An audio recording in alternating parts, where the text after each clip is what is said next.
Mengapa gereja bisa sampai terpecah menjadi Protestan, Ortodoks, dan lain-lain? Sudah saya terangkan pada awal beberapa alasannya. Tetapi yang ditanyakan di sini pemicunya. Apakah hanya karena penjualan surat pengampunan dosa? Nah, ini yang sering disebarluaskan dan tidak benar. Gereja Katolik tidak pernah menjual pengampunan dosa seperti yang dikira oleh orang-orang luar. Tidak, begini loh. Bagi gereja Katolik, dosa itu adalah kesalahan melawan Tuhan. Jelas ya? Melanggar hukum Tuhan. Itu namanya kesalahan. Kalau orang menyesal lalu minta ampun kepada Tuhan, kesalahannya dimaafkan. Ya, kesalahannya dimaafkan.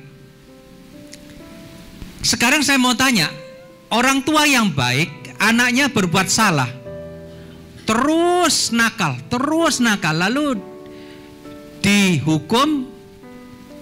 Kenapa orang tua menghukum anak gitu? Apakah orang tua tidak sayang sama anak?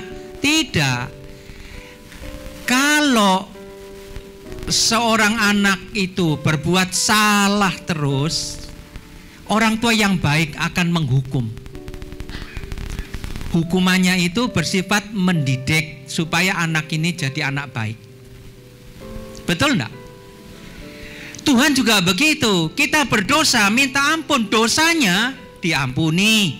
Tetapi jiwa kita masih lemah, jiwa kita masih cacat, maka perlu diperbaiki. Nah, cara memperbaiki hukumannya itu macam-macam. Kadang disuruh berdoa rosario, kadang disuruh puasa. Zaman dulu lebih hebat lagi, disuruh ziarah ke Yerusalem, jalan kaki. Bisa berbulan-bulan, bertahun-tahun baru balik itu. Untuk orang yang berdosa besar itu ziarah ke Yerusalem sana. Tetapi juga dengan cara menyumbang gereja. Jadi yang diminta itu bukan sumbangan supaya dosanya diampuni, bukan. Dosanya sudah diampuni dulu karena bertobat, sebagai semacam hukuman, sebagai usaha untuk jiwanya itu makin baik. Gereja dulu meminta kamu menyisihkan sedikit uangmu untuk pembangunan gereja. Tapi disalahpahami. Dikira gereja itu mengatakan, kamu berdosa, sini beri saya 50 juta, dosamu dihapus. Tidak. Tidak bisa dosa diampuni dengan menyumbang 1 miliar pun tidak bisa. Dosa hanya bisa diampuni oleh Tuhan kalau kita menyesal. Nah, sesudah mengaku dosa kita disuruh apa?